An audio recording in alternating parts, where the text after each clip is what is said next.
Heavenly Father, we thank you for gathering us today. As we celebrate MFA 23, a legacy of learning and a community of compassion.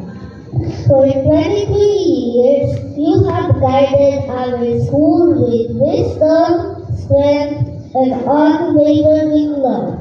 Thank you for the gift of education, for the teachers who inspire, the parents who support, and the students who strive to learn and grow each day.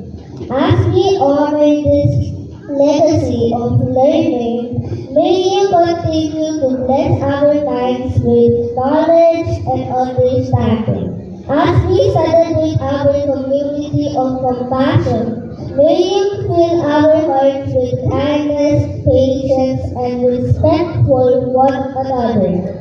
Guide this program, Lord. May everything we do today bring glory to you and joy to our community.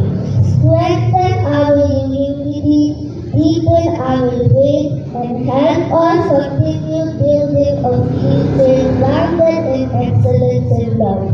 We offer this celebration to you with grateful hearts. Amen. In the name of the Father, the Son, and the Holy Spirit. Amen.